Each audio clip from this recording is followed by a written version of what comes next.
Imagine moving into your dream home, only to realize it's hiding something dark and sinister. From footsteps in empty hallways to whispers in the walls, these 10 spine-chilling stories will make you think twice about where you call home. In every story, the walls conceal secrets, the shadows hide something terrifying, and the truth is far worse than you could ever imagine. Will you uncover the horror lurking in these homes, or will you run before it's too late? Watch till the end for the most terrifying twists, and don't forget to subscribe for more haunting tales. Story 10. The Hollow Walls. Mark and Rachel had been dreaming about this moment for months. After years of saving and searching, they had finally found the perfect house, a modern, sleek, and spacious property nestled in the foothills of the San Bernardino Mountains. It had everything they wanted: an open floor plan, high ceilings, a big kitchen for Rachel's baking experiments, and a backyard that looked out over a peaceful stretch of forest. It seemed like the perfect place to start their life together, away from the bustle of the city. When they first walked through the house, the large windows bathed the interior in natural light, and the soft, fresh scent of new construction filled the air. Everything was immaculate. The polished hardwood floors gleamed, and the freshly painted walls were spotless, free from the marks and scuffs that made older houses feel lived in. It felt like a clean slate, like they were stepping into a new chapter of their lives. But there was something about the house that made Rachel feel uneasy, a vague feeling that she couldn't shake off. It wasn't anything obvious, no creaking, floors or doors that wouldn't shut properly, but there was an underlying sense of wrongness. She couldn't explain it, but it made her skin crawl whenever she was alone. Mark, on the other hand, was completely smitten. He'd always dreamed of owning a modern home, and he dismissed Rachel's unease as first-time homeowner jitters. He assured her that everything would be fine once they settled in. For the first couple of weeks, Rachel did her best to ignore the creeping sense of discomfort. They unpacked their belongings and decorated, turning the sterile new house into a home. They held a housewarming party with friends and family, and everything seemed to go as expected. Yet, at night, when the house grew quiet, the unease returned. It started with strange noises, faint scuttling sounds behind the walls. At first, Rachel thought it was just the house settling, but as the nights went on, the noises became more distinct: scraping, scratching, and sometimes even muffled whispers. The first time it happened, she'd convinced herself it was just her imagination, the stress of moving, the unfamiliarity of the house. But it was hard to ignore when it started, happening every night. Mark was quick to dismiss her concerns, as he always did. "It's just the house, Rachel," he'd say. "Old pipes, settling beams, probably a mouse or something. You're being paranoid." But as the weeks passed, Rachel couldn't shake the feeling that there was something more to it. One evening, after hearing another round of scratches from inside the wall near the living room, she decided to investigate. With Mark out on a late-night run to the grocery store, Rachel took a flashlight and began carefully inspecting the room. She checked the walls, tapping lightly on the drywall to see if she could pinpoint where the noises were coming from. As she tapped, she felt a slight difference in the sound. There was a hollow spot, a section of the wall that didn't resonate the way it should. She bent down and ran her fingers along the edges of the baseboard, feeling the faintest gap between the wall and the floor. Her heart raced as she gently pried the baseboard loose. Behind it, she found a hidden panel, a small rectangular opening she hadn't noticed before. Her curiosity piqued. She used a knife to carefully cut around the edges, revealing an opening that led into the wall. Inside the cavity, the space was dark and narrow, much smaller than she had expected. But there, in the small crevice, was something strange: a pile of old, dusty belongings, tattered blankets, an old clock, and what looked like a set of children's toys, all covered in a thick layer of dust. Rachel recoiled, unsure of what to make of it. These items hadn't been part of the house when they moved in. They weren't part of the old construction. They seemed out of place, as though they had been hidden there for decades. She quickly covered the opening and tried to push the feeling of dread down. Perhaps it was just some leftover junk from the previous owners, though it was odd they'd never mentioned it. That night, after Mark came home, Rachel told him what she'd found. He was skeptical at first, but when she showed him the opening in the wall, his expression changed. "That's strange," he said, frowning. "Maybe the construction crew didn't finish up everything. I'll call the builder tomorrow, see if they can send someone out." But the strange feeling lingered. The scratching sounds behind the walls grew louder, more persistent. They weren't just random noises anymore. It was as though someone was trying to get through. Rachel found herself awake most nights, listening intently to the sounds, her heart racing with each new scrape. The house, once so serene, now felt like a prison. The walls felt suffocating, like they were closing in around her. And each time she went to investigate, she found nothing more than a hollow space, a forgotten pocket of the house that shouldn't be there. It was late one night, a few weeks after she'd first discovered the opening, when the noises became too much. Rachel couldn't sleep. The house was too quiet, except for the whispering from the walls. Her hands shook as she grabbed the flashlight again and approached the living room. The floorboards creaked beneath her, the house groaning as if it too were awake. She hesitated by the wall where the hidden panel had been. There was no noise at first, no scraping, no whispering. She felt an odd calmness settle over her, and she took a deep breath, determined to find an answer once and for all. This time, she would go deeper. Her hand moved to the baseboard again, her fingers tracing the edges of the gap. She began to pry the board free, when suddenly a loud bang echoed through the house. It came from inside the wall, so violent that Rachel stumbled back, gasping for breath. The noise had come from the hidden space. She looked back at the wall, then at the hole she had already created. What was it? A person? An animal? Or something worse? With trembling hands, she removed more of the baseboard and the surrounding drywall, until she could see a small, cramped space beyond. Her flashlight flickered in her grip as she slowly, carefully crawled through the opening. The air in the cavity was musty, cold, and thick with dust. As she moved deeper into the space, the whispering started again, soft, but louder than ever. Before and then she saw it.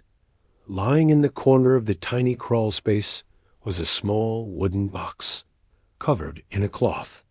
It was an old-fashioned, ornate box with a lock on the front. She reached for it, but the moment her fingers touched the wood, a rush of cold air blew through the crawl space, making her shiver. The whispering intensified, like a chorus of voices. Now, she ripped off the cloth, revealing the box's intricate carvings, before looking back over her shoulder. Something in the corner of the crawl space caught her eye, a shadow. A figure, standing at the edge, almost out of sight. Rachel's. Breath caught in her throat. "Mark?" she whispered, but there was no answer. The figure in the shadows seemed to be getting closer. Slowly, it stepped into the beam of her flashlight. It was a man, gaunt, pale, with hollow eyes and a wide, unsettling grin. He moved toward her in slow, deliberate steps.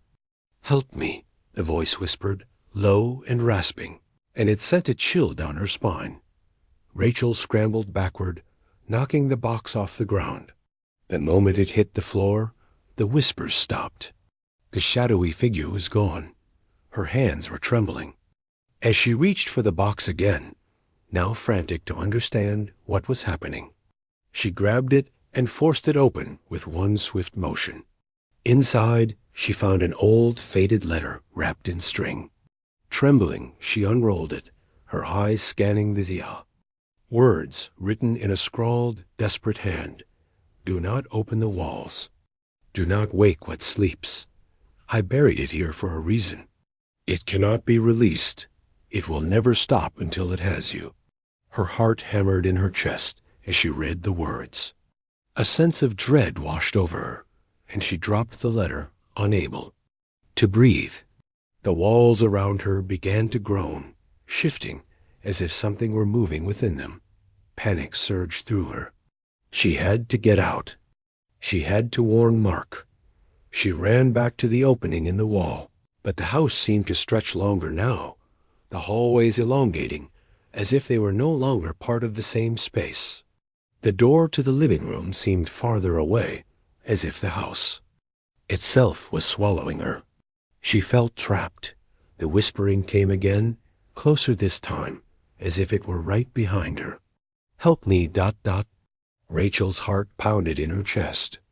She glanced behind her, and for the briefest moment, the figure was there again, standing just a few feet away. Its hollow eyes met hers, and it reached out a hand. She ran like she had never run before, out of the room and through the living room door, into the hallway. Mark's voice called out from the kitchen, but she didn't stop. She couldn't stop. She threw open the front door and dashed outside, her lungs burning from the cold. The moment she stepped onto the snow-covered porch, everything went silent. The house, the whispers, the shadows, all of it disappeared. Mark came running out after her, breathless and confused. Rachel, what's going on? What's happening? She stood there, panting, eyes wide with terror. We need to leave, she whispered. We need to leave this house, now. Story 9. The Locked Door. Jenna had always been a planner. She prided herself on her ability to think ahead, to anticipate what was coming next. So when she and her husband Tom finally found their dream house, Jenna was convinced that this was the perfect decision. A Victorian-style home in Pasadena, with large windows, ornate woodwork, and plenty of character. It was everything they wanted. The house had been on the market for months, and they were the lucky ones to have gotten it at a great price.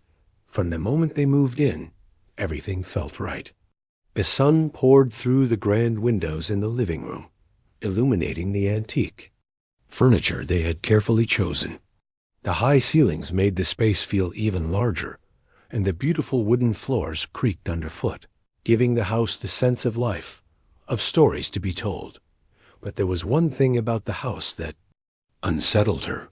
There was a door that didn't seem to belong. It was located at the end of a narrow hallway on the second floor, a place where the hallway was far too narrow to have a room of any significance.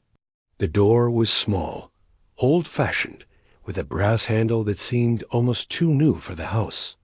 It looked out of place, tucked away in a forgotten corner. Jenna first noticed it when they were exploring the upstairs rooms. It was a dark, unassuming door, but it was the only one that seemed locked. Every other door in the house had been opened, easily, some even unlocked, as though they had been waiting for new owners to settle in that at first. Jenna had been content to leave the door alone. After all, there were plenty of rooms to explore in the house, and she didn't feel the need to pry into every little nook and cranny. Tom, ever the curious one, had tried to turn the handle when they first noticed the door, but it wouldn't budge. It wasn't a strong lock. It just felt wrong, like something was holding it shut from the other side. It's probably just an old storage room or a closet, Tom had said at the time. Nothing to worry about.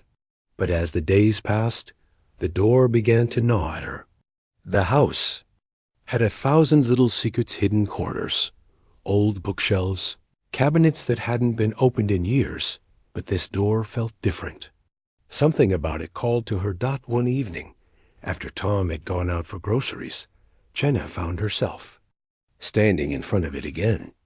The house was eerily silent, and the shadows stretched long across the hallway, casting a dark pallor over the narrow space. The door looked so ordinary, but to Jenna, it was anything but. There was something about it that tugged at her, a sense of mystery that she couldn't ignore. Jenna reached out, her hand trembling slightly, and touched the brass handle. The cold metal sent a jolt through her body, and for a moment she hesitated. But curiosity won out. She turned the handle, and with a soft click, the door swung open. The room inside was small, barely large enough to hold a single chair. But what struck her was the suffocating darkness within. It wasn't just that the room was devoid of light. It felt as though the darkness itself was pressing in on her, a weight in the air that made it difficult to breathe. The walls of the room were lined with old, dust-covered shelves, stacked with boxes and items she couldn't immediately identify.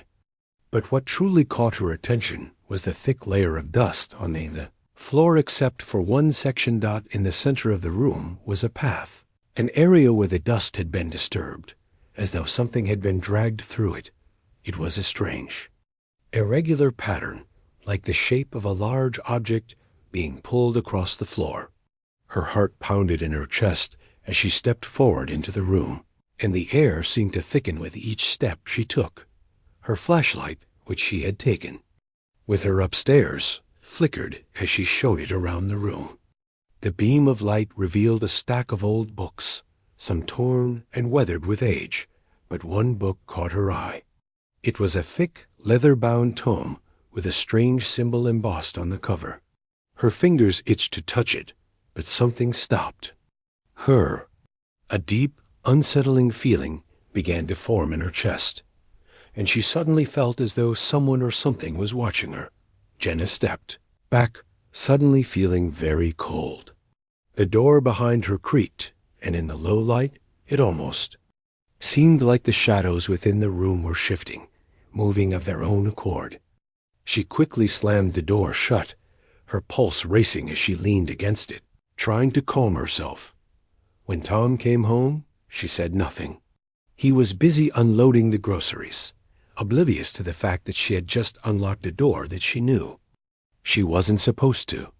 Jenna kept her eyes on the floor, her mind whirling with questions. What was in that room? Why was it locked? And most importantly, why did she feel so wrong about it? The next day, Jenna tried to forget about the room. She spent the morning cleaning the house, unpacking the last of their boxes. But as she dusted the furniture and wiped down the counters, her eyes kept drifting to the door. It was always there, standing silently at the end of the hallway, waiting. That night, after dinner, Jenna couldn't shake the feeling that something was wrong. She hadn't told Tom about the room, didn't want to worry him or cause any unnecessary tension, but her curiosity got the better of her. After he went to bed, she found herself standing in front of the door again. This time, it felt different.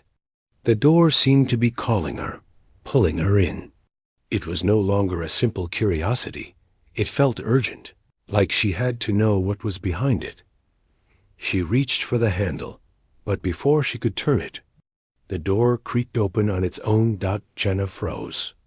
The room inside was just as dark as it had been before, but now it seemed more suffocating, more oppressive. The musty smell of old books and dust hung thick in the air. But this time, the atmosphere felt alive, as though something in the room had been disturbed, awakened by her presence. And then she heard it, a faint whisper, coming from the shadows in the corner of the room. "Help me." Her blood ran cold. Jenna spun around, her heart hammering in her chest, but there was no one there. Just the dim light from the hallway casting long shadows into the room. Her hand trembled as she reached for the light switch, but when she flicked it, the light didn't come on. She stepped further into the room, her breath coming faster, her mind racing. The whispering continued, growing louder, more frantic. "Help me, please."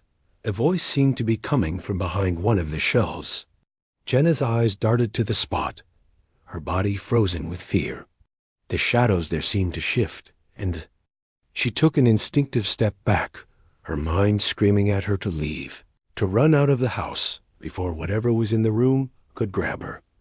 And then she saw a dot at the base of the shelf. Half hidden by the shadows was a small, old wooden box. The same box she had seen earlier when she had first opened the door, but now it seemed different, darker, more sinister. The symbols on the lid were etched deeply into the wood, as if they had been scratched there with great force. The box was cracked open slightly, just enough for her to see what was inside. A pale, bony hand reached out of the box. Jenna screamed, stumbling back into the wall, her heart racing. The whispering stopped, and the room went deathly silent.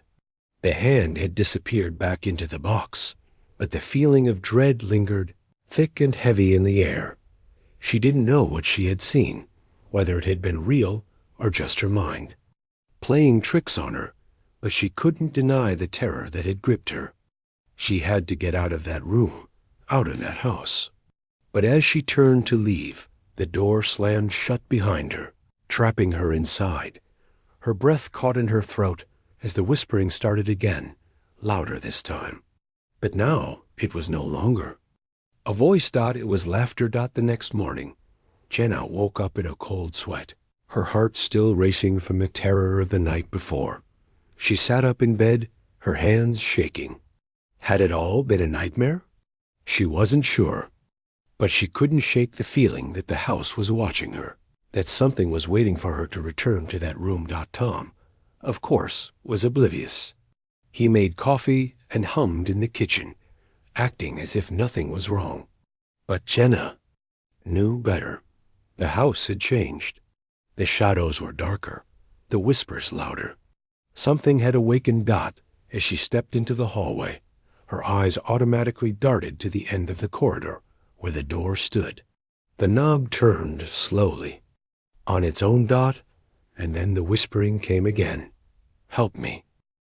Story 8.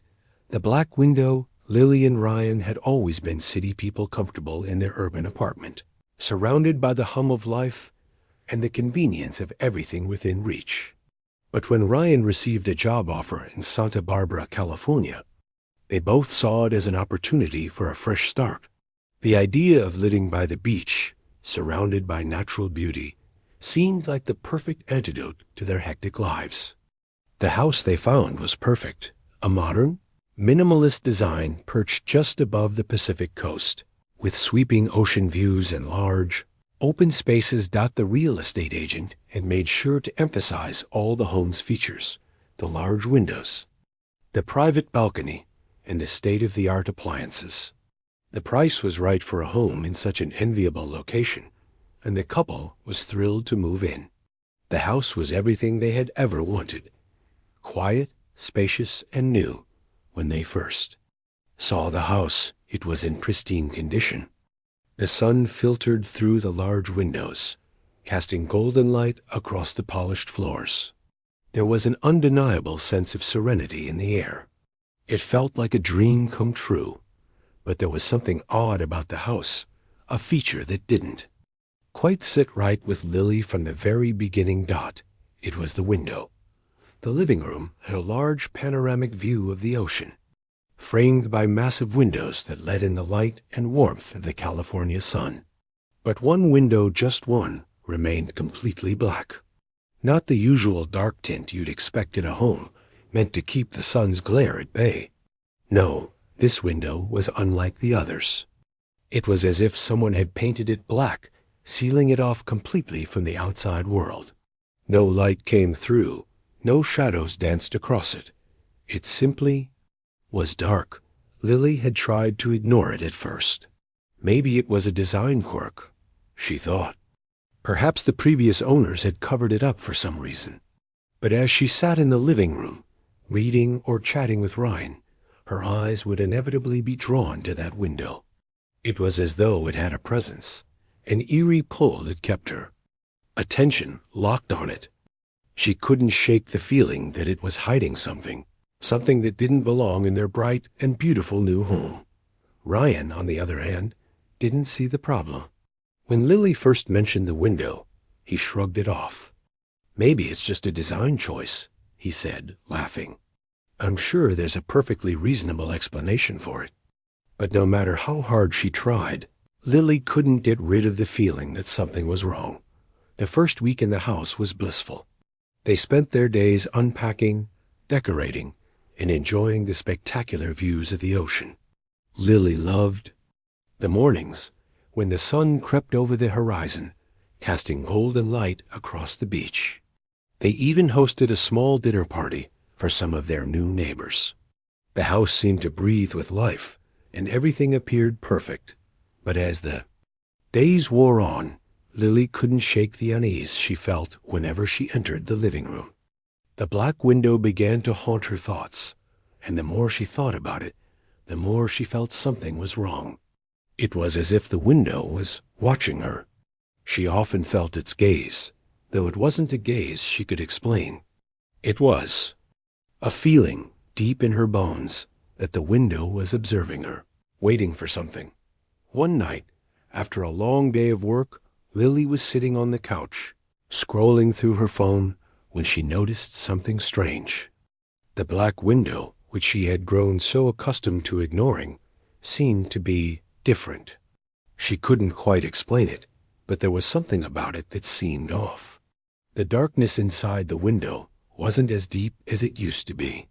It looked as though a faint glow had begun to seep through it, though no light could possibly be reaching it. Lily squinted, wondering if it was a trick of her tired eyes, but when she stood up and moved closer, she could see it clearly. A soft, eerie light was emanating from the center of the window, faint but undeniable. Her heart skipped a beat. She turned toward the kitchen, where Ryan was preparing dinner. "Ryan, the window," she began, but her voice trailed off. She couldn't explain it. It sounded so ridiculous, even to her own ears. The idea of a window glowing without any visible source of light seemed preposterous. Ryan glanced up from his work, a playful grin on his face. "Lily, you're letting your imagination get the best of you. It's just the way the light reflects at night." But Lily wasn't so sure. She stepped closer to the window, her pulse quickening. The light flickered slightly, almost like a pulse. She reached for the blinds, intending to cover the window and shut out whatever was happening. But before she could move, the light abruptly stopped. The window was once again completely black. Her breath caught in her throat. The next few days passed uneventfully, but the incident with the window lingered in Lily's mind. She tried to push it aside, convincing herself it was nothing, just a weird optical illusion or the result of her tiredness. But deep down, she couldn't escape the feeling that something wasn't right. It was a few nights later when it happened again. This time, Ryan was out late with friends, leaving Lily alone in the house. The silence seemed to amplify the tension she had been feeling, and as she sat on the couch watching TV, her eyes were once again drawn to the black window. She couldn't help it. The pull was too strong this time. The light was brighter. Fainter at first, but it quickly grew, casting an eerie, unnatural glow across the living room. It wasn't like any light she had seen before. It didn't come from the outside. There was no lamp, no streetlights, no reflection from the ocean. It was coming from the window itself, as though something were trying to break through it. Fear gripped her chest. She stood up, her body frozen in place as she stared at the window. The glow intensified, flickering like a candle in the wind, and then, in the briefest moment of clarity, she saw something in the darkness. A shadow. A figure, standing behind the window, its outline faint but unmistakable. Lily's breath hitched in her throat. It was a man, tall, thin, and completely dark against the blackness of the window. His face was obscured, but she could feel his gaze, cold and penetrating, locking onto hers. His presence seemed to suffocate her, the air around her growing thick and oppressive. "Ryan?" She called out shakily, her voice barely above a whisper. The figure didn't move. But the air in the room grew colder, and Lily's body trembled uncontrollably. She could hear nothing but the pounding of her own heart as she backed away from the window, stumbling over the coffee table and nearly falling to the floor. She grabbed her phone, hands shaking as she called Ryan. It rang several times before he picked up. "Lily, what's wrong?" "There's something in the window. I saw someone. I don't know what's happening." Ryan was quiet on the other end of the line. "Lily, it's probably just your imagination. You've been alone in the house for a while, right? Maybe you're just seeing things." "No, Ryan, I swear. It's real. It's right there." Suddenly, the call cut off. The screen of her phone went dark. She tried calling back, but it wouldn't connect. Panic surged in her chest. She stood frozen, unable to move, unable to breathe. And then, just as quickly as it had appeared, the figure was gone. The glow faded, leaving the window completely black once again. She rushed to the door, throwing it open and stepping outside, her body cold with fear. The fresh air didn't help, and her mind raced with terror. What had she seen? What had been in that window? It wasn't just an illusion. It was something real, something she couldn't explain. When Ryan finally returned, it was well past midnight. Lily was sitting on the porch, her face pale, her hands still trembling. "Lily, what's going on?" Ryan asked, kneeling down in front of her. He looked concerned, but Lily couldn't bring herself to explain. She couldn't put the words together to explain what she had seen, what she had felt.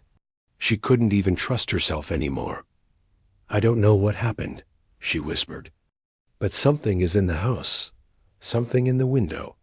Ryan looked at her, confusion and doubt on his face. "You're sure you're okay?" Lily didn't answer. She couldn't. Not yet. She could still feel the figure's presence, lingering in the dark window, waiting for her to look back. And deep down, she knew that whatever it wasn't done with her yet. Story 7. The Woman in the Walls. Sarah had always dreamed of living in a peaceful, quiet home somewhere removed from the noise of the city, where she and her fiancé Tom could start their lives together. When they found a charming Victorian-style house nestled in a quiet neighborhood in San Diego, it felt like a dream come true. The house was perfect, with its high ceilings, intricate woodwork, and a beautiful wraparound porch. It even had a large backyard, perfect for the garden Sarah had always wanted. The house was a bit older, but that only added to its charm. The real estate agent assured them that the house had been recently renovated, and it was more than ready to welcome new owners. The price was a steal, especially considering the neighborhood, and Sarah was eager to start their new chapter in this beautiful home. But from the moment they moved in, there was something off about the house. It wasn't anything obvious. At first, just little things, like the way the air always felt a little colder in certain rooms, or the way shadows seemed to linger longer than they should. Sarah would often catch the faintest movement from the corner of her eye, only to turn and find nothing there. But it wasn't just her. Tom noticed it too. The house felt a little too silent, too empty, as if it had been waiting for something or someone to return. One evening, about a week after they moved in, Sarah was sitting in the living room, flipping through a book, when she heard a faint noise coming from upstairs. It sounded like scratching, a slow, deliberate scraping sound, almost like nails running along the inside of the walls. She stopped, holding her breath, her ears straining to catch any other noise. The house was silent, except for the wind howling outside and the occasional creak of the floorboards. At first, she tried to brush it off. It was probably just the house settling, she thought, or perhaps an animal in the walls. But the sound persisted, growing louder as the night wore on. It wasn't random. It was rhythmic, like something or someone was moving behind the walls, just beyond her reach. She waited until Tom came home, and when he did, She immediately told him about the noise. At first, he laughed it off, dismissing it as the house's creaking or perhaps a pipe problem. But that night, as they both lay in bed, the scratching returned. It was even louder now, as if whatever was in the walls was trying to get out. "I'll check it out tomorrow," Tom said, his voice thick with sleep. "It's probably just something in the walls. I'll call an exterminator in the morning." But as the days went by, the scratching didn't stop. It became a constant presence in the background of their lives. Always there, always just out of sight. Sarah couldn't sleep. At night, the noise seemed to follow her, growing louder and more insistent until it felt as if it was right next to her ear.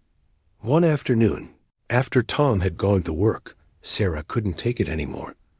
She had to know what was causing the noise. She grabbed a flashlight and began her investigation. She moved cautiously around the house, checking the basement, the attic, and the walls, but she couldn't find any sign of the source. Her heart raced as she stood in front of the wall in the hallway, just outside the living room. The scratching was louder now, almost like something was moving beneath the plaster. She felt a strange compulsion to investigate further. There, just beside the doorframe, was a small, barely noticeable seam in the wall, like a crack hidden under layers of paint. Her fingers trembling, Sarah ran them over the crack, and to her surprise, the wall gave way slightly. She pushed harder, and the plaster shifted, revealing a small, hidden compartment behind the wall. It was dark and dusty inside, and when she shone her flashlight through the hole, she saw a narrow space, too small for a person, but large enough for something else. As she cautiously reached into the space, her fingers brushed something cold, smooth and hard. She pulled it out, an old, weathered box. It was covered in dust and cobwebs, but there was something strangely familiar about it. Sarah opened the box, and inside she found a collection of objects: a faded photograph, a rusted key, and a small, tattered piece of paper. The photo was of a woman she had never seen before, standing in front of the very house they had just moved into. But there was something unsettling about her expression. She looked tired, worn out, and her eyes seemed hollow. The piece of paper was old, brittle with age, and written in faded ink. Sarah leaned closer to read it, the words barely legible. "The woman is waiting. She watches through the walls. Do not awaken her. She will take what is hers." Sarah's blood ran cold. She could feel the weight of the words, the warning, pressing down on her chest. The scratching in the walls grew louder now, as if something or someone was trying to break free. Her mind raced as she hurried to reassemble the box, stuffing everything back inside. She slammed the hole shut and quickly covered it with paint and plaster. Her heart was hammering in her chest, and the air in the house felt suffocating. When Tom came home that night, she told him about what she had found. He listened intently, his brow furrowed in concern. But when she told him about the woman in the photo, he seemed less convinced. It could just be an old photo of the previous owners, he said, though his voice lacked conviction. Maybe they left some things behind. But Sarah wasn't so sure. There was something about the woman's eyes in the photo that unsettled her. It was as if she knew something that no one else could see. That night, after dinner, Sarah couldn't sleep. She lay awake in bed, staring at the ceiling, her mind spinning with questions. The scratching had stopped, but now there was something else, an odd, persistent noise, like someone was walking around the house. Her ears strained in the dark, but she couldn't tell where it was coming from. It seemed to be moving through the walls, just out of reach. Suddenly, the door to their bedroom creaked open. "Tom?" she whispered, but there was no response. Her heart began to race as she sat up in bed. The room was dark, but she could just make out the shape of a figure standing in the doorway. Tom, she said again, her voice shaking, but the figure didn't respond. It just stood there, motionless. Sarah's breath caught in her throat as she realized the figure wasn't Tom. It was a woman, a gaunt, hollow-eyed woman in an old-fashioned dress, her face pale and drawn. She didn't move, didn't blink. She just stared, her hollow eyes locked on Sarah. Suddenly, the woman's lips parted, and a faint whisper filled the room. She watches. She waits. She will take what is hers. Sarah's blood ran cold, and she sprang out of bed, rushing toward the door. But as she reached it, the woman was gone. The doorway was empty. The room was still. Her hands trembled as she flipped on the light, her heart pounding in her chest. Tom, who had been asleep beside her just moments ago, was now gone. The bed was empty. "Tom?" she called, panic rising in her chest. She rushed through the house, calling his name, but there was no answer. The house was eerily quiet, and the silence was deafening. She ran to the living room, her eyes scanning the dark corners of the house, but it wasn't until she reached the hallway that she saw him, standing in front of the same locked door, his back to her. "Tom?" she whispered, stepping closer. He didn't respond. As she reached for his shoulder, she felt a cold chill wash over her. Tom turned slowly, his face pale and empty, his eyes wide with terror. He looked at her, but it wasn't really him. His gaze was distant, unseeing. "She's here?" Tom whispered, his voice hollow, his lips trembling. "Who?" Sarah asked, her voice barely above a whisper. "The woman," Tom said, his eyes flicking to the walls around them. "She's inside us now. She's waiting for us to open the door."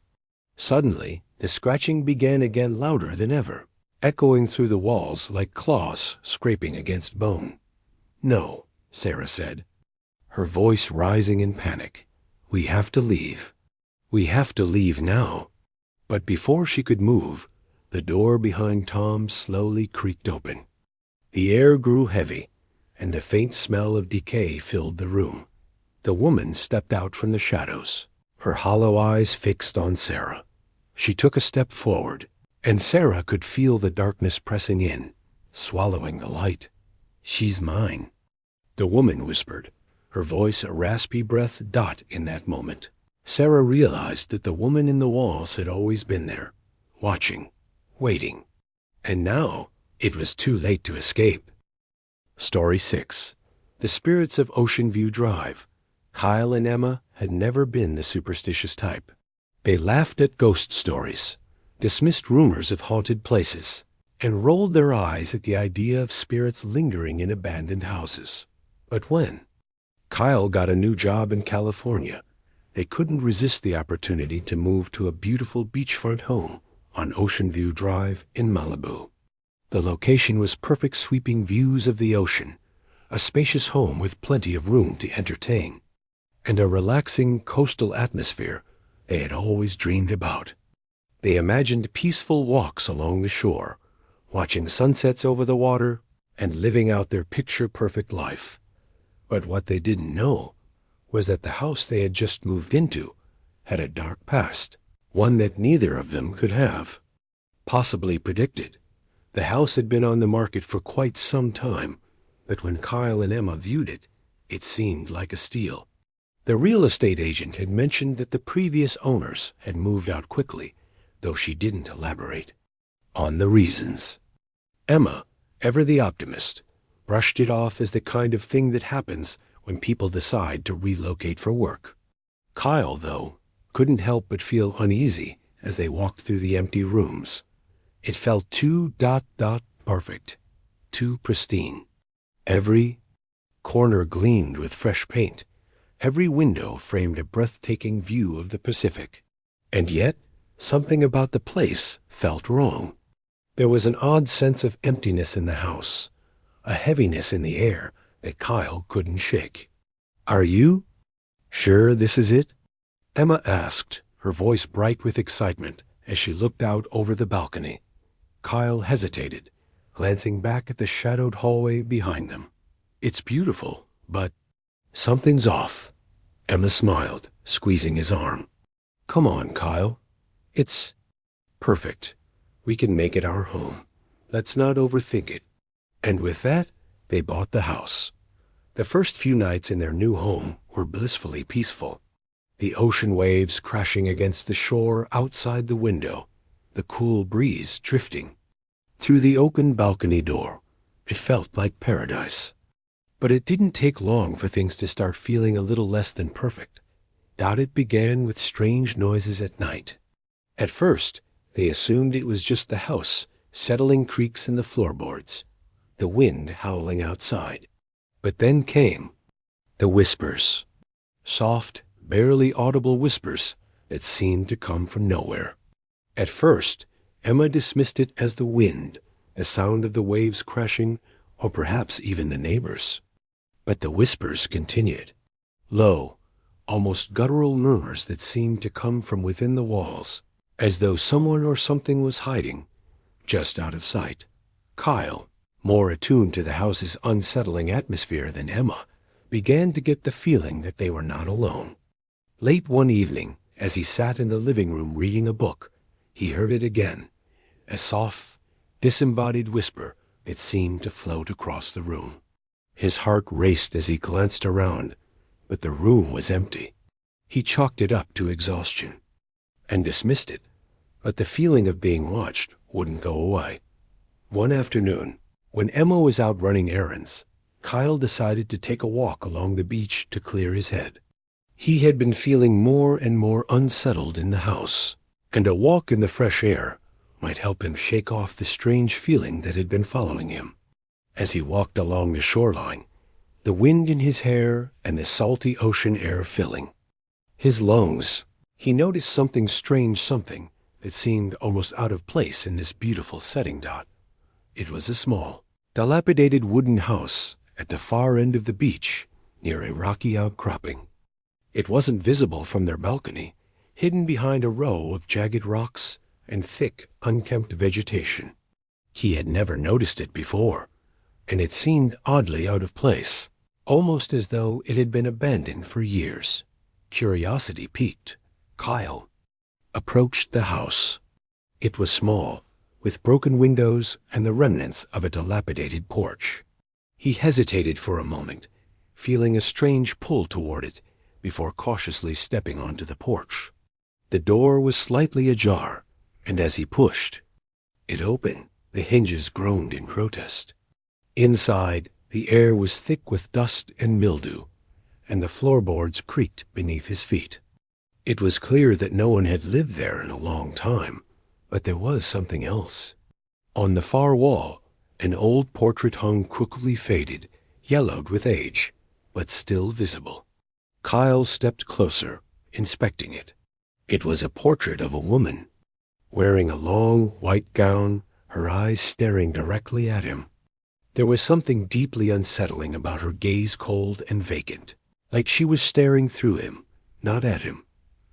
Kyle stepped back, his heart pounding in his chest. The air in the house felt heavy, oppressive, as though it was closing in on him. He didn't want to be there anymore. He turned to leave, but just as he reached the door, he heard it whisper again. This time, it was louder, closer. A voice, soft but clear, calling his name. Kyle. His blood ran cold. He spun around, expecting to find someone behind him, but the house was empty. Panic surged through him as he rushed out the door, back toward the beach. The whisper echoed in his ears as he stumbled across the sand, his breath ragged. He could feel his heart pounding in his chest, the blood rushing in his ears. When he finally reached the house, he slammed the door behind him, gasping for breath. He looked out at the ocean, trying to steady his nerves, but the unease didn't leave him. That night, Kyle told Emma about the house on the beach. She listened patiently, but she didn't seem convinced. She laughed it off, saying he was probably just tired, or that the old house was simply giving off a strange vibe. She reminded him that he was always looking for ghosts and mysteries. But nothing unusual had happened in their own home. Still, Kyle couldn't shake the feeling that something was terribly wrong. The house, the portrait, the whispers, the feeling of being watched was all too much to ignore. He decided to do some research. Over the next few days, Kyle dug into the history of Ocean View Drive. He visited the local library, combed through old records, and spoke to the neighbors. He learned that the area used to be home to a small, tight-knit community of fishermen, but the area had changed dramatically over the years. What struck him most was a story he found in a local newspaper article from the 1930s. It told of a woman, Elizabeth Carter, who had lived on the beach in the very house he had discovered. According to the article, Elizabeth was known for her eerie presence in the neighborhood. She was said to be a widow who had lost her husband at sea, and after his death, she became increasingly reclusive. Neighbors reported strange happenings. Around her house lights turning on and off at odd hours, the sound of crying at night, and the faint echo of someone calling out from the windows. The article went on to say that one night, Elizabeth had vanished without a trace. Her house had been found abandoned, with no sign of a struggle or evidence of foul play. No one had ever been able to explain her disappearance, and the house had remained empty ever since. Kyle felt a chill run down his spine. This wasn't just a coincidence. The woman in the portrait, the house on the beach, the whispers, it all made sense now. Elizabeth Carter had never truly left. Her spirit lingered in the house, calling out to anyone who would listen. That night, as Kyle sat in the living room, deep in thought, the whispers returned. This time, they weren't distant or soft. They were right next to him, coming from behind the black window in the living room. He could hear her voice clearly now, her tone desperate and pleading. "Kyle, come find me." His blood ran cold. He stood up, his legs shaking, and walked toward the window. His reflection stared back at him, pale and wide-eyed. The dark void of the window seemed to swallow the light around it, and as he stared into it, the whispers grew louder, filling his mind with a steady rhythm. "Come find me. Come find me." Without thinking, he reached for the window, pressing his hand against the cold glass. The air grew colder, and he felt a sudden pressure in his chest, as though something was pushing against him. Then, just as suddenly as it had started, the whispering stopped. A heavy silence filled the room. "Emma," Kyle said, his voice trembling as he turned toward her. She was standing at the entrance of the living room, her eyes wide with concern. She had heard it too. The whispers, the call, the suffocating presence in the house. But as she took a step forward, something strange happened. The window, the black window that had been a void for so long, began to shimmer with a soft, pale light. The shadows inside the window twisted and stretched, taking on the shape of a figure, a woman, standing in the darkness. "Elizabeth," Kyle whispered. "It's her." And in that moment, the house seemed to breathe. The walls creaked, the air thickened, and the very foundation of the house groaned under the weight of something ancient, something powerful. The woman in the window smiled, a twisted, hollow smile. "Come find me." Story 5. The Mirror in the Hall. Jessica had never been the superstitious type. She didn't believe in ghosts or curses. And when she and her fiancé Mark decided to move into their newly built home in Sacramento, she was convinced that this was the start of a new, exciting chapter in their lives. The house was perfect, modern, spacious, and full of natural light. It was everything they had dreamed of. Open-plan living spaces, large windows, a beautiful kitchen, and even a cozy backyard with a garden. They had worked hard to get here, and now everything seemed to be falling into place. But from the moment they stepped through the front door, something felt off. It wasn't anything they could put their finger on, nothing concrete, nothing overtly scary, but there was a persistent sense of unease, as though something wasn't quite right. At first, Jessica chalked it up to the stress of moving. After all, there had been so much to do.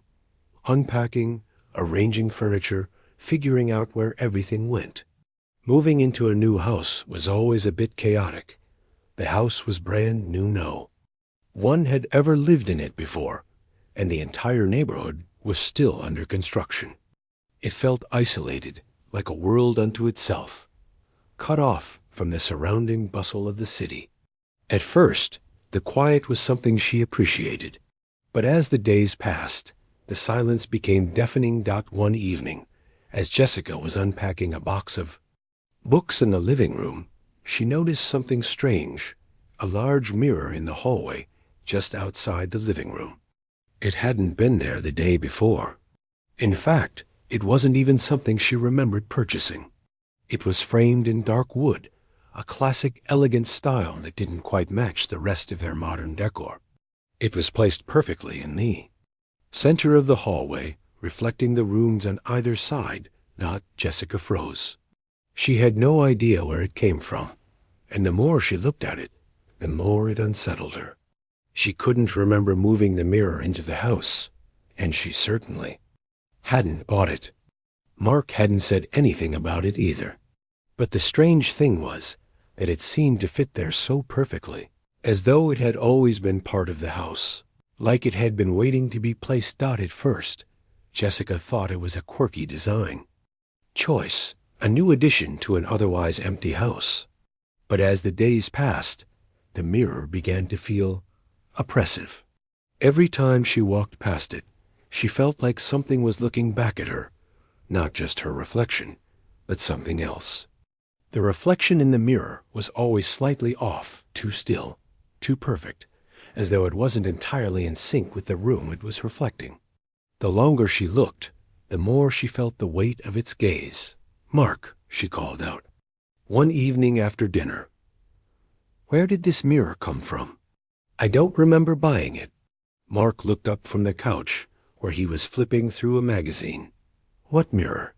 "The one in the hallway," Jessica said, motioning toward the door. Mark frowned and walked over to the hallway. "That wasn't here yesterday?" he said, his voice flat. "I swear, I didn't put it there." Jessica stared at the mirror, confused. "But where did it come from?" "I didn't buy it, and you didn't either.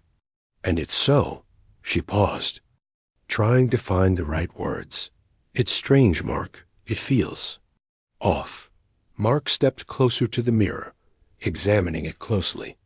The light from the living room illuminated the glass, casting a soft glow. His reflection was clear and undistorted, as it should be. But Jessica couldn't shake the feeling that the mirror was wrong. "Maybe it was left here by the builders," Mark suggested. "It's not that unusual. We can just move it to a different room if it bothers you." But when Jessica touched the mirror, she could feel it, a faint vibration, as if the glass itself was alive. It wasn't cold like a normal mirror. It was warm, almost pulsing. She stepped back, her heart beating faster. "No," she said, voice trembling. "It's not just that. It feels like it's watching me." Mark raised an eyebrow, but said nothing more. He didn't understand, and she didn't have the words to explain the sensation that gnawed at her. So, for the next few days, Jessica tried to ignore it. She focused on unpacking, getting their home organized, but the mirror remained a constant presence in the hallway, a silent observer in the background of their daily lives. Then came the night when everything changed. It had been a long day, and Jessica was exhausted. She and Mark had finished their work at dinner and decided to relax. Mark had already fallen asleep on the couch, the TV muted in the background. Jessica went upstairs to the bedroom, hoping to finally get some rest. But as she passed the hallway, she froze. The mirror. It was different. At first, she couldn't quite put her finger on it. The reflection was off. She could see it clearly now. The hallway was still the same. The furniture was arranged as it had been earlier that evening. But the reflection in the mirror, it wasn't quite right. The glass didn't seem to reflect the light the same way, and the shadows were darker than they should have been. Her breath caught in her throat. The reflection was distorted, stretched as if someone was standing there, hidden in the shadows. And then she saw it the figure of a woman, standing at the far end of the hallway in the mirror. She was tall, with long dark hair that cascaded down her back. Her face was obscured in the reflection, but her eyes were wide, staring directly at Jessica, though she was nowhere to be seen in the hallway. Jessica's heart pounded in her chest. She wanted to turn away, to run, but her body was frozen in place. The woman in the mirror was moving slowly, her body jerking unnaturally with each step she took. Jessica tried to scream, but her voice caught in her throat. Then the figure stopped. A moment. Everything was still. The mirror, the hallway, the shadows. But as Jessica's eyes locked onto the woman's gaze, the figure grinned. It was not a pleasant smile. It was twisted, distorted, almost malicious. Suddenly, the woman in the mirror raised her hand and pointed at Jessica. A cold shiver ran through her body. In a blind panic, Jessica turned and fled upstairs to the bedroom.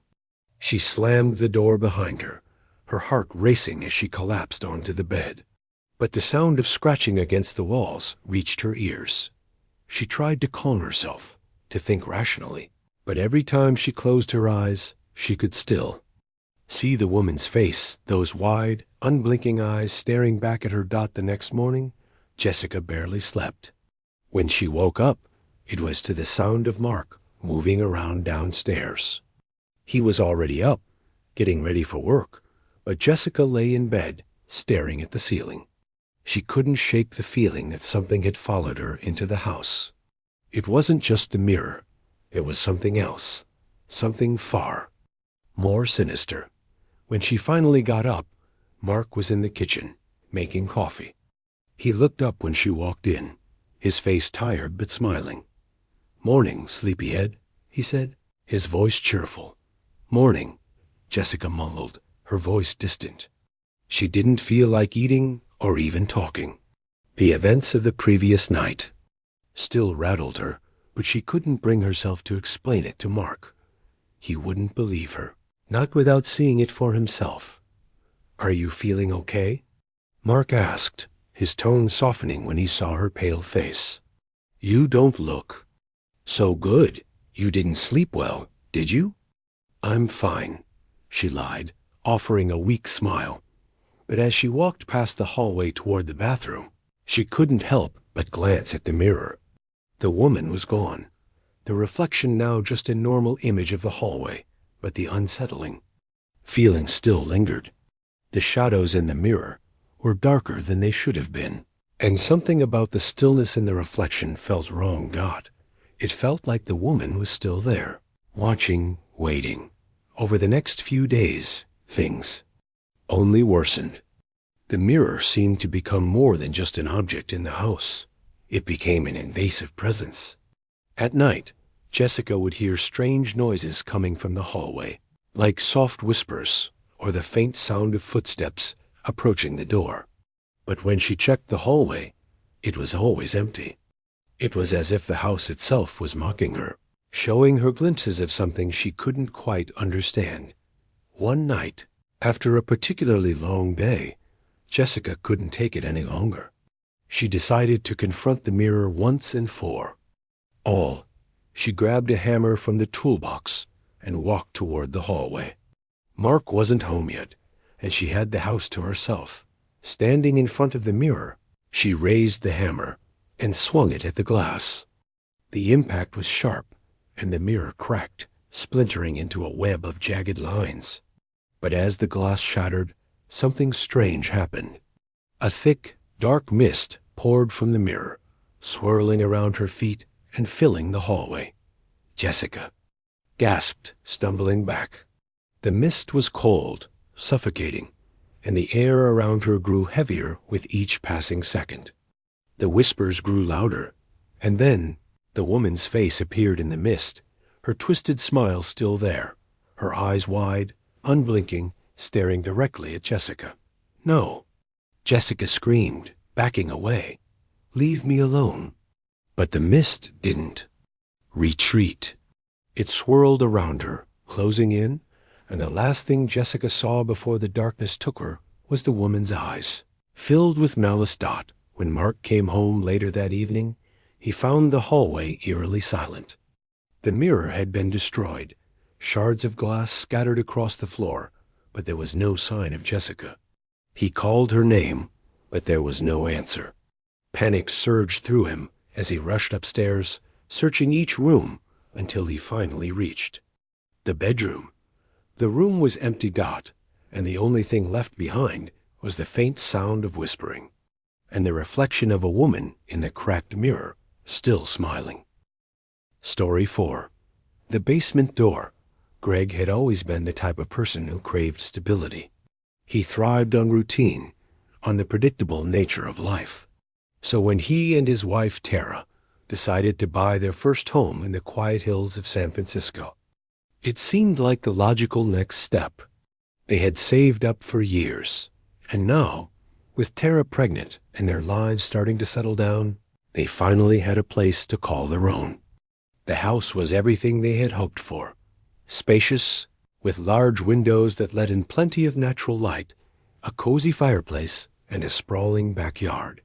The neighborhood was quiet, peaceful, a far cry from the bustle of the city they were used to.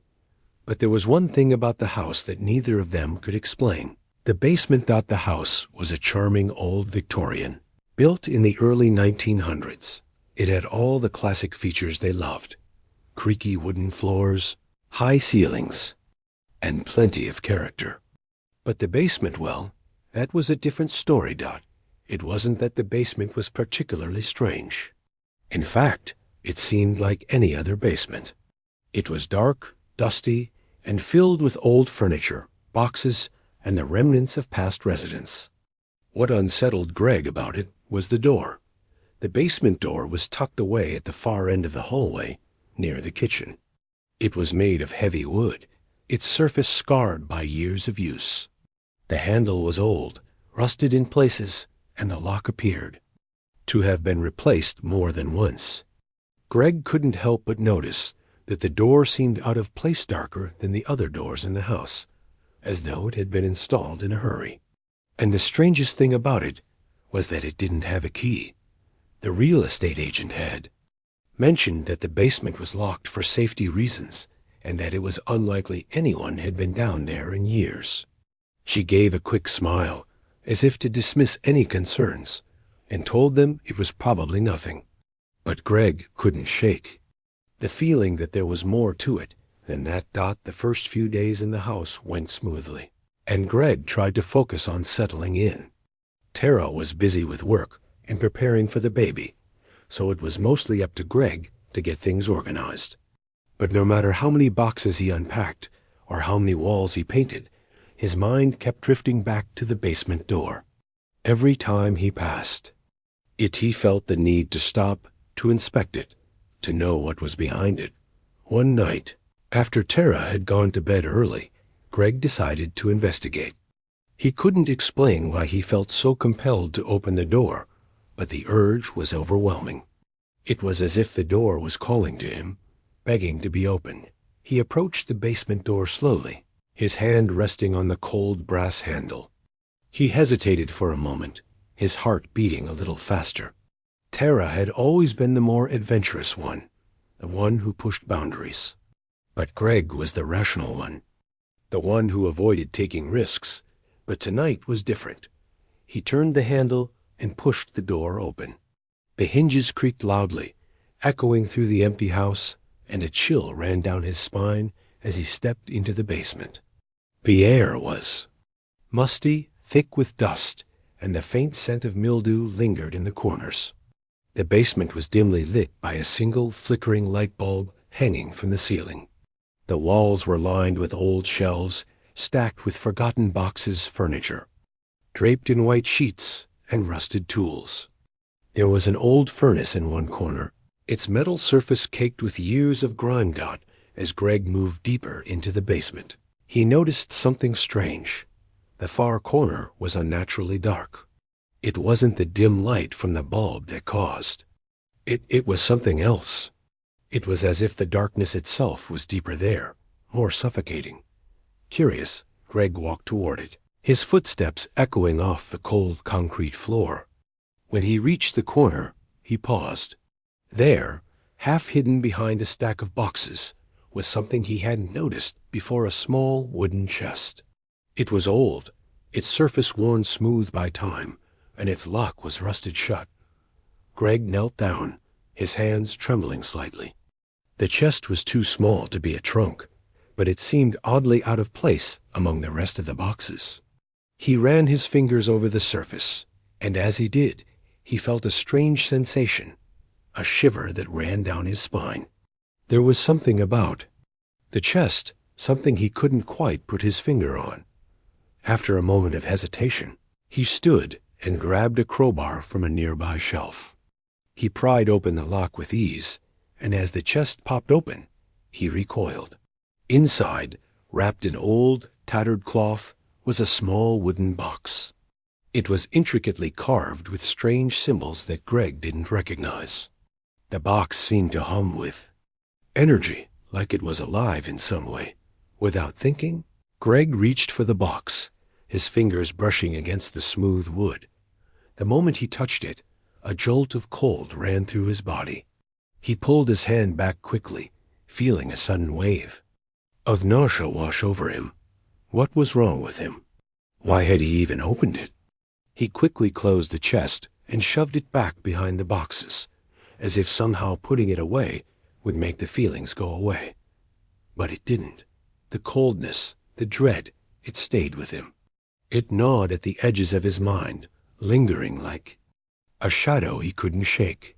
That night, Greg lay awake in bed, staring at the ceiling.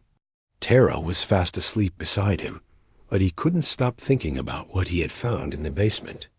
The chest, the strange box inside it, he couldn't explain why, but it felt wrong. The next morning, Greg tried to go about his day as usual. Tara was busy unpacking baby clothes, and Greg set about fixing a few things around the house. But no matter how hard he tried, his mind kept returning to the basement. He couldn't ignore the nagging feeling that something was waiting for him down there. Finally, after another sleepless night, he decided to return to the basement. He couldn't leave it alone. He had to know what was in that box. He needed to understand why it had felt so powerful. This time, when Greg entered the basement, he didn't hesitate. He went straight to the chest and pulled it out from behind the boxes. He unwrapped the cloth and opened the small wooden box, his heart racing. The moment the box opened, the temperature in the room seemed to drop. A cold wind rushed past him, even though the basement windows were tightly shut. The strange symbols on the box seemed to glow faintly, and the humming sound grew louder in his ears. It was almost as if the box itself was alive, pulsing with an energy that made his skin crawl. Inside the box was an old photograph. It was a black and white image of a man. His face was shadowed, but Greg could make out the sharp features, the deep-set eyes. The man was standing in front of the very house. Greg and Tara had just moved into Dot. As Greg stared at the photo, something clicked in his mind. The man in the photo wasn't just anyone. He recognized him. He had seen his face before. It was the previous owner of the house, a man named Edward Calloway. The same man who had mysteriously disappeared years ago, leaving the house vacant for a long time. Greg's heart skipped a beat. This was the man who had lived here before them, the one who had vanished without a trace. But why was his photo in the box? What did it mean? Before Greg could process the thought further, a noise behind him made him jump. He turned quickly, his pulse pounding in his chest. But the basement was empty except for the cold, swirling darkness in the corner. The same place he had felt the strange pull before. Suddenly, the temperature dropped even further. Greg could see his breath in the air. His mind raced. Something was wrong. The basement, the box, the strange energy, it all felt like a warning. He had uncovered something that should never have been disturbed. A voice, faint and distant, whispered. In his ear, leave it alone. Greg turned around again, his eyes scanning the room, but there was no one there. The whisper had come from nowhere, a cold breath against his neck. His heart pounded in his chest, and terror gripped him. He slammed the box shut, shoved it back into the chest, and quickly locked it away. The scratching sounds in the walls began. Again, but this time they weren't random. They were deliberate, echoing around him like a countdown. It felt like something was coming for him, something that had been waiting. Without looking back, Greg raced up the stairs, out of the basement, and into the safety of the main floor. His breath was ragged, his hands shaking as he leaned against the wall. What had he unleashed, and why had he opened that box? He knew one thing for sure. Whatever was in that house, it wasn't going to let them leave. The next few days were a blur. Greg barely slept, his mind consumed by the image of Edward, Calloway in the photo, and the eerie presence in the basement. Tara noticed the change in him, but he couldn't bring himself to tell her what had happened. He was afraid that if he did, she would think he was losing his mind. But the whispers, the coldness, the shadow in the corner of the basement, they were all too real to ignore. That night, as they sat in the living room, the lights flickered. The shadows seemed to stretch unnaturally, and the air grew cold again. Tara looked at him, her brow furrowing. "What's going on, Greg? You're acting weird." I'm not sure," Greg muttered, rubbing his eyes. "But I think something's wrong with this house." Just then, there was a loud bang from upstairs. Story 3. The basement door.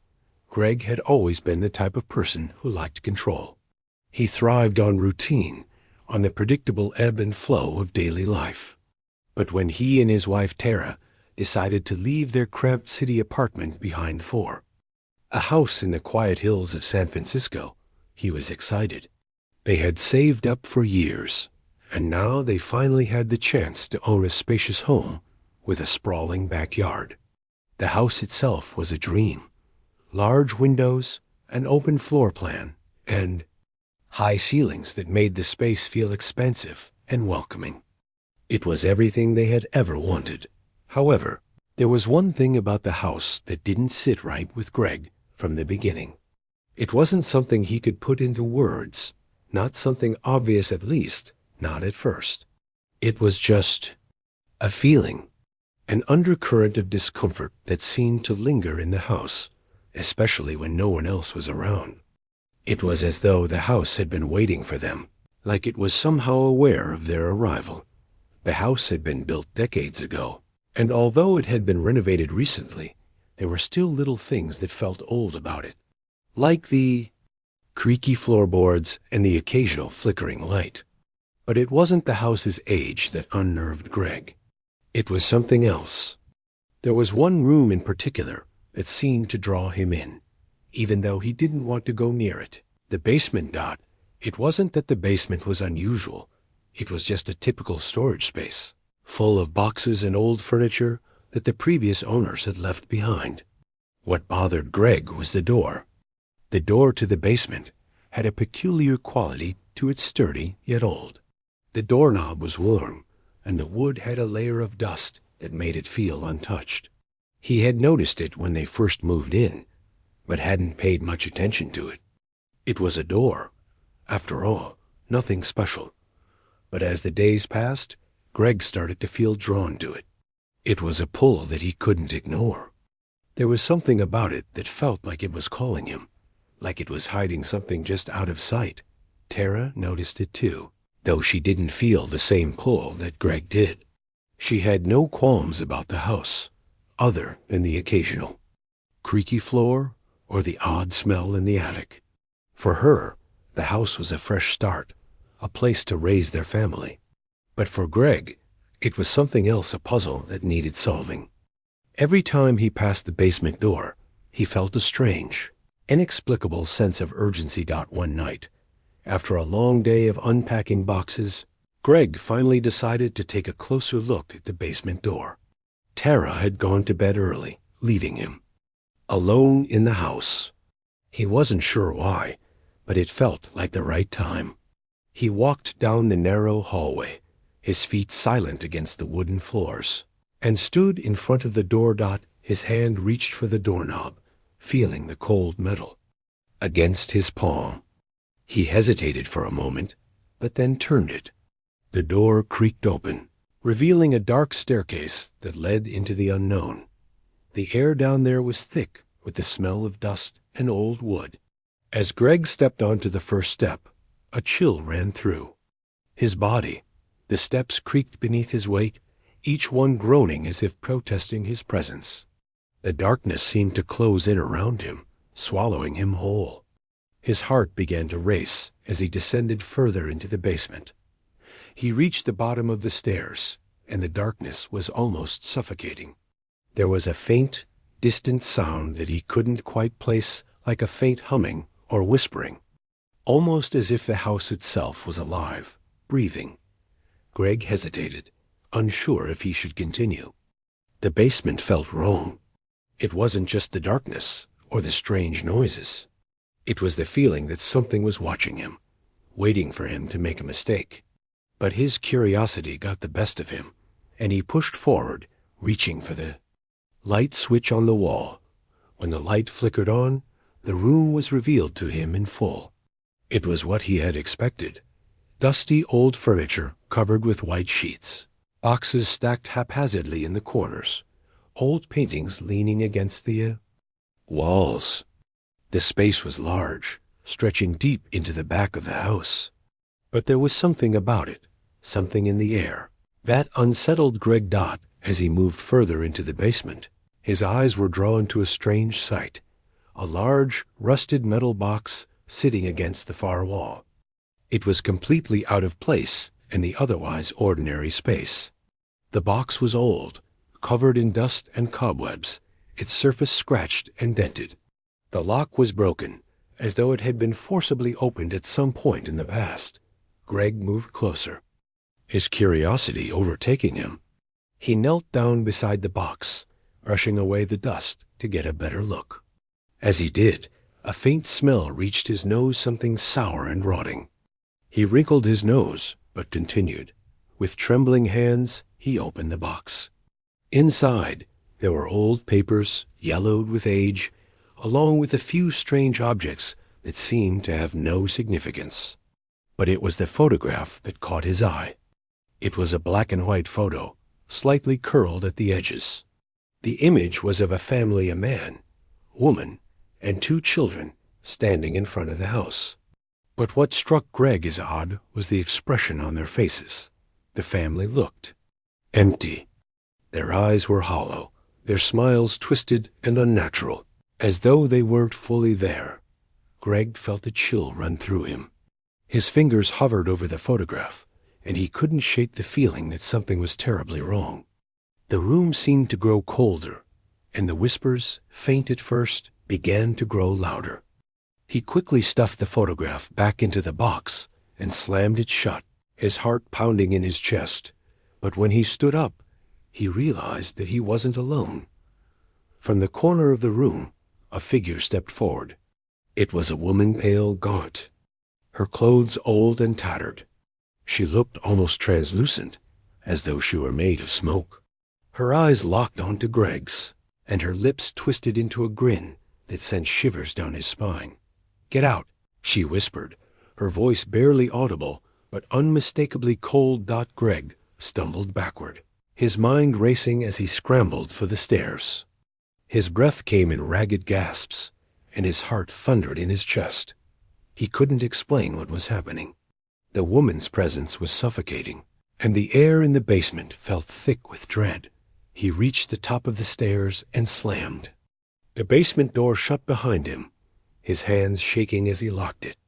But even after he locked the door, the feeling didn't go away. The air in the house was different now, charged with an eerie energy. The whispers continued, faint but persistent, as though something was still in the house, still waiting.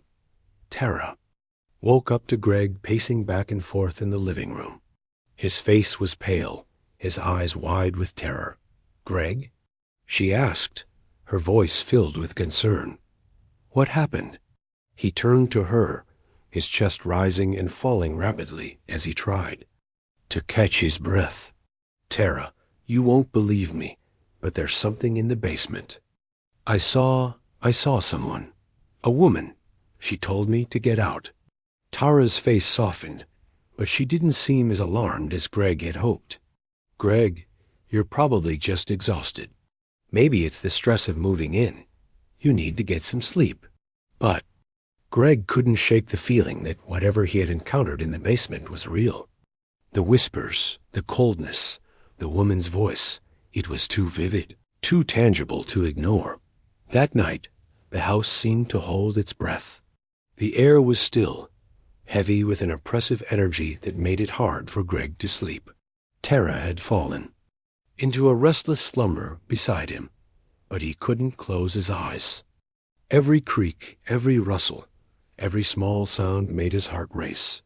Hours passed, and just as he thought he might finally drift off to sleep, he heard it again, the scratching. This time, it was coming from the walls, the same rhythmic scraping, sound that had plagued him the night before. Greg froze, listening carefully. The scratching grew louder, closer, almost as if something was crawling inside the walls, coming for him. His breath caught in his throat as the whispers began again, louder this time, almost as if they were being spoken directly into his ear. "Leave. Now." Greg shot up in bed, his hands shaking. Tara stirred beside him, but she didn't wake. He felt a rising panic claw at his chest as he looked toward the hallway. The basement door loomed, its shape distorted in the dim light. The whispers grew louder, more insistent. "Leave." Greg couldn't take it anymore. He had to get out of the house. He had to leave. He grabbed Tara's arm and shook her awake. "Tara, we need to leave now. We need to get out of here." Tara's eyes fluttered open, confused and groggy. "What are you talking about? It's the middle of the night. No time to explain. We have to go." Greg's voice was tight with fear. He dragged her out of bed, and together they rushed out of the house, leaving the door to the basement locked behind them. They didn't stop running until they reached the car, and Greg sped off into the night. Not daring to look back as they drove, Greg glanced in the rearview mirror, his heart still pounding in his chest. He didn't know what had happened in that house, but he knew one thing for certain. Whatever was in the basement, whatever was, calling to him, was still there, and it wasn't done yet.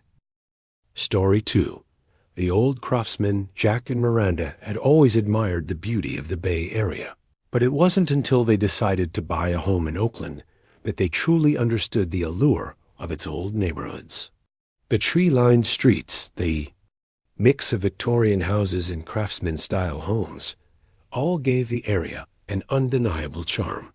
They had spent months looking for the perfect place, and when they stumbled upon a craftsman home on a quiet street, they knew they had found the one. The house was everything they wanted, spacious, full of character, and with a sense of history that drew them in instantly. The house was built in the 1920s, and although it had been updated over the years, the original features remained intact. The beautiful oak floors gleamed in the light. The original fireplace stood proudly in the living room, and the wide windows allowed the sun to pour in during the afternoon. The high ceilings and open spaces made it feel even bigger than it was. And the backyard was perfect for Miranda's love of gardening. But when they first stepped inside, both Jack and Miranda felt something different about this house, something unexplainable. It wasn't obvious at first, but as they spent more time inside, they began to sense a faint unease that lingered in the corners of the rooms. just beyond the reach of the daylight. The house had been vacant for a few months, and the previous owners had left it in immaculate condition. The real estate agent assured them there was nothing to worry about. The house was old, yes, but it was solid, with no major issues. Yet, every time Jack passed by the dark hallway near the kitchen, he couldn't shake the sensation that something was watching him. Sometimes, at night, Miranda would hear footsteps. In the hall, light and quiet, like someone walking slowly just beyond the bedroom door. But when she opened it, there would be nothing there. At first, they laughed it off. Old houses creak and groan. The wind makes the floors settle. But it didn't take long for the oddities to become harder to ignore. It started with small things. A picture frame on the mantelpiece that Miranda had, straightened the day before, would be crooked again the next morning. The curtains in the living room, which had been open to let in the sun, would somehow be pulled shut when they came home after work. Jack was the first to notice the strange light in the hallway late one evening. He had come downstairs to grab a glass of water when he noticed a faint glow coming from beneath the door to the small room under the stairs. When he opened it, the glow vanished, and there was nothing out of place. Still, they dismissed it as nothing more than their imagination. They had both been stressed with work, and maybe it was just the fatigue getting to them. But then the whispers started. It was late one evening when Miranda was alone in the kitchen, preparing dinner. Jack was in the living room, reading a book, and the house was otherwise silent. She was chopping vegetables when she thought she heard something soft whispers, like distant voices calling her name. She stood still for a moment, listening. The sound seemed to come from the direction of the living room. But when she walked into the room, Jack was still sitting on the couch, completely unaware. "Jack?" she asked, her voice uneasy. "Did you hear that?" "Hear what?" he asked, looking up from his book. "I haven't heard anything." Miranda felt the hairs on the back of her neck stand up. She wasn't sure what she had heard, but it had sounded too real to be her imagination. As she walked back into the kitchen, she tried to brush it off, but the whispering didn't stop. It was faint, but it was there, like a presence she couldn't explain. That night, as they lay in bed, Miranda couldn't shake the feeling that something was wrong. Jack, already half asleep, didn't notice how tense she was. But as the night wore on, Miranda heard the whispers again, this time louder, coming from the direction of the hallway. "Jack?" she whispered, sitting up in bed. "Are you awake?" He gradually turned toward her. "What's wrong? Did you hear it?" she asked, her voice trembling. "Hear what?" Jack rubbed his eyes. "Miranda, it's just the house. It's old, you know." But Miranda wasn't so sure. The whispers seemed to be getting closer. They weren't just random sounds anymore. They were deliberate. It felt like they were calling her. "I'm going to check on the basement," she said, standing up. Jack groaned, still half asleep. "Don't you want to get some rest?" "You're freaking yourself out." "I'll be fine. Just need to check." Jack stayed in bed while Miranda walked down the hall to the basement door. It was locked, as usual. The house's owners had kept it locked up for reasons she didn't fully understand, but she had never felt the need to open it. Until now. Tonight, she felt compelled to investigate. The whispers were calling her, coaxing her toward the dark, hidden space beneath their feet. She turned the knob. The door creaked open. The air in the basement was thick and musty, as though it hadn't been aired out in years. Miranda took a deep breath, steeling herself before stepping inside. The low, flickering light bulb barely illuminated the space, casting long shadows across the concrete floor. There was old furniture stacked in one corner, boxes filled with forgotten belongings, and a few cobwebs hanging from the ceiling. But it was the far wall that drew her attention. Something about it seemed different.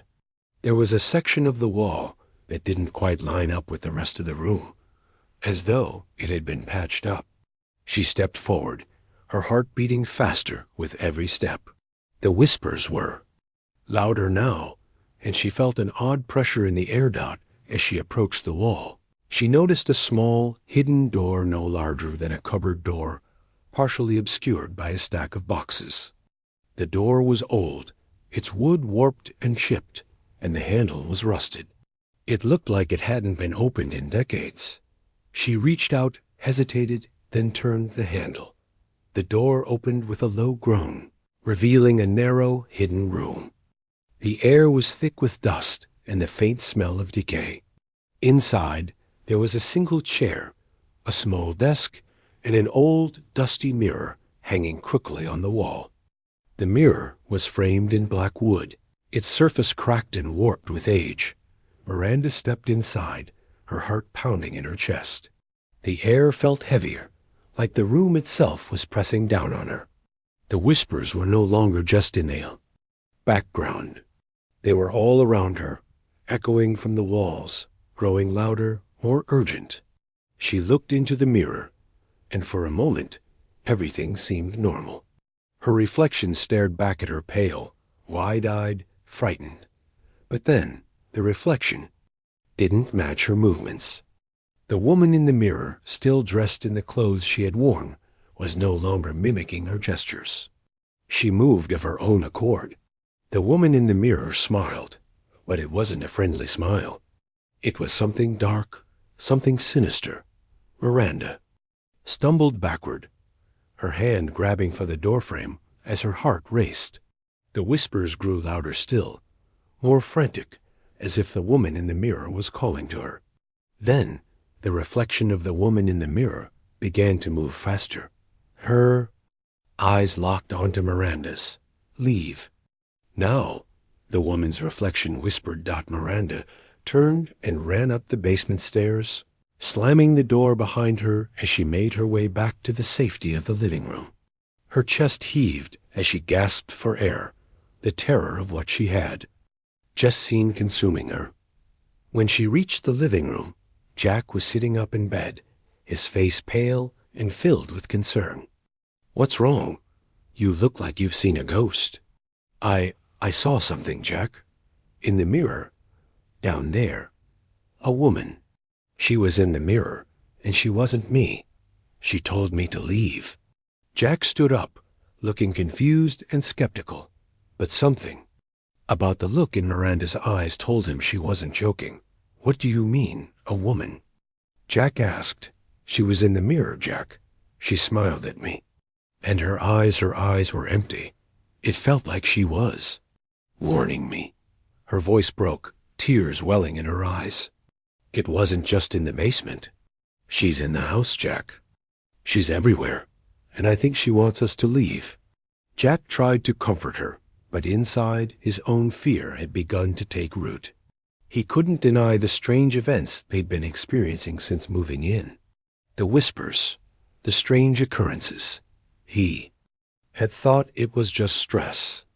But Miranda was visibly shaken, and he couldn't dismiss her fears anymore. That night, they packed up a few essentials. Their bags were light, but the weight in their hearts was heavy. They couldn't stay in the house any longer, not with the feeling that something was lurking just behind the walls. As they grabbed the last of their things, they heard a sound from upstairs. The whispers closer than ever, louder than ever. The door to the basement opened, and they both turned to see the figure of the woman in the mirror standing in the hallway. Her mouth moved, but no sound came out. Her hollow eyes were fixed on them, and the whispers intensified into a loud cacophony of voices. Double quotes, leave. Now. Story 1. The house on Laurel Street. Lisa had always believed in the power of new beginnings. Moving to a new town, finding a fresh start, those were the kinds of opportunities she thrived on. After a year of working long hours in a high-stress job, she was ready for a change. So when she and her family stumbled upon the house on Laurel Street, it felt like fate had led them there. It was perfect, a beautiful, 2-story home in a quiet neighborhood in Los Angeles, with a large front yard and a garden that Lisa could already picture herself tending to. The price was right, and it seemed like the ideal place to settle down and raise a family. The house had everything they had hoped for. The windows were large, letting in plenty of natural light, and the rooms were spacious.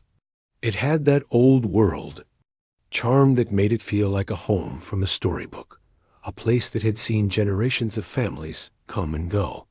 Lisa could easily imagine herself and her husband Tim growing old in this house, surrounded by the love of their children. It was the perfect dream home, but as soon as they moved in, Lisa started to notice something strange. It wasn't anything obvious at first. The house felt warm and inviting, but there was an undercurrent of unease that Lisa couldn't shake. She would sometimes catch a glimpse of something out of the corner of her eye, or hear a faint sound like footsteps when she was alone. But it was always just a shadow in the periphery, something she could brush off and ignore. It wasn't until the second night that the oddities started to pile up. Lisa and Tim were sitting in the living room, finally able to relax after the long day of unpacking. Tim was reading a book, and Lisa was scrolling through her phone when she heard a faint knock on the door. "Did you hear that?" she asked, setting her phone down. Tim didn't even look up from his book. "Probably just the wind," he said nonchalantly. But the knock came again, louder this time. Lisa's heart skipped a beat. "That didn't sound like the wind," she said, standing up and walking toward the door. She opened it, but there was no one there. Just the quiet street outside, bathed in the soft glow of streetlights. She stood there for a moment, her heart racing, before she closed the door and turned back to Tim. Someone was knocking. It sounded like she started, but Tim interrupted her. "Probably a kid playing a prank," Tim said with a laugh, clearly unfazed. "There's nothing to worry about, hon." But Lisa couldn't shake the feeling that something wasn't right. She looked around the room, trying to dismiss the nagging sensation that had settled in the pit of her stomach. The knock had been so real, so deliberate. The following days weren't much better. Lisa would hear the sound of footsteps when she was alone in the house, walking across the creaky floorboards above her. She would hear faint whispers, as if someone was talking in the other room, only to find that the house was empty. Tim, of course, dismissed it as nothing. He chalked it up to the house settling, the wind, or just the sound of the old wood. But Lisa was certain something was wrong. It wasn't until she found the first clue that things began to take a darker turn. Lisa was cleaning out the closet in the master bedroom when she discovered it, a small, hidden compartment at the back of the closet. It was almost like a secret door, tucked away behind some old shelves. She pried it open, her curiosity getting the best of her. Inside, she found an old box, covered in dust and cobwebs. The box was made of worn wood, and it was sealed shut with an old brass lock. She lifted it out, holding it carefully in her hands. For a moment, she just stared at the box, the weight of it in her hands making her feel uneasy. She couldn't understand why, but something about it felt important. She knew she shouldn't open it, but her curiosity overpowered her better judgment. She grabbed a small knife from the kitchen drawer and pried open the lock. Inside the box, she found a collection of old photographs, letters, and other trinkets that seemed to belong to someone from another time. But what caught her attention the most was an old journal. The journal was bound in leather, its pages yellowed with age. Lisa opened it, her eyes scanning the faint handwriting. It was dated from the early 1900s, written by a woman named Eleanor Pierce. As Lisa read the entries, she became more and more absorbed in the words. The journal told the story of Eleanor and her family, how they had moved into the house many years ago, how they had loved it, how it had been their dream home. But as the entries continued, things took a darker turn. Eleanor described strange occurrences in the house, faint knocks at the door, whispers in the night, the feeling of being watched. And then one entry stood out to Lisa. "The house is alive," Eleanor had written. "I don't know how to explain it, but something is watching us. Something that has always been here. It whispers in the walls, and I can hear its footsteps at night. I think it's angry. I think it wants us gone, but we can't leave. It won't let us." Lisa's hand trembled as she turned the page. She was about to read more when she heard a loud crash from the kitchen. She rushed downstairs, her heart pounding. The kitchen light was flickering, and the air felt colder than usual. She found Tim standing in the middle of the room, looking bewildered. A chair had fallen to the floor, and a mug lay shattered on the ground. "What happened?" Lisa asked, rushing to his side. Tim shook his head, visibly shaken. "I was just making coffee, and then the chair tipped over. It felt like something shoved it. I don't know what's going on, but this isn't right, Lisa." Lisa's heart sank. The things she had been hearing, the strange events, it was all real. The house wasn't just old. It wasn't just a collection of creaky floorboards and drafty rooms. There was something in the walls, something that had been there long before they moved in. "I found something upstairs," Lisa said, her voice trembling. "A journal. It belonged to a woman named Eleanor. She lived here, and she said the house was alive, that it was watching them." Tim's face turned pale. "What do you mean, alive?" "I don't know," Lisa said, her voice shaking. "But I think it's true. I think whatever is here, whatever Eleanor was talking about, it hasn't left. It's still here, and it wants us gone." Tim stepped back, looking around nervously. "We need to leave. We need to get out of here." Lisa shook her head, her eyes welling up with tears. "I don't think we can. The journal Eleanor said it wouldn't let them leave. It's trapped them here." Before Tim could respond, the door to the kitchen slammed shut with a loud bang, making them both jump. The air grew colder, and the lights flickered again, casting long shadows across the room. Lisa and Tim stood frozen, staring at the door as the temperature in the room seemed to drop. The whispers returned, soft at first, but then growing louder. The house itself seemed to hum with an eerie energy, as though something was stirring in the walls.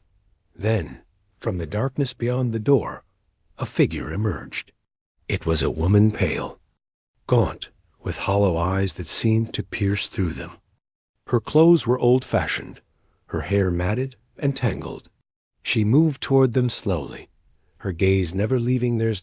Tim stumbled backward, his breath caught in his throat. "Who are you?" The woman didn't answer. She simply stared at them, her lips parting in a slow, chilling smile. "You can't leave," she whispered. "No one leaves." The door slammed shut behind them, and the whispers grew louder, more frantic. Lisa's heart raced in her chest as she grabbed Tim's hand. She tried to pull him toward the front door, but it wouldn't open. The house had sealed them in. The woman's laugh echoed in the hallway, growing louder and more distorted with each passing second. She stepped closer, her presence suffocating, her hollow eyes burning with a twisted hunger. "You are mine," she whispered, her voice like ice. "You cannot leave." Suddenly, the lights went out, plunging them into darkness. The whispers were all around them now, swirling in the air, pressing in on their minds. Lisa's breath came in short, panicked gasps as she tried to find the door, but it was no use. The house was alive, and it was angry. It wouldn't let them go. Lisa and Tim stood paralyzed, the cold grip of fear tightening around them as the house seemed to close in. The woman's laughter echoed through the walls, and the whispers grew deafening, filling their minds. They realized too late that they were trapped in a nightmare they couldn't escape. The house wasn't just a home, it was a prison, and it would never let them leave. What will happen to Lisa and Tim? Will they escape, or will the house claim them, like it did with Eleanor? Don't miss the chilling conclusion. Subscribe now for more spine-tingling tales.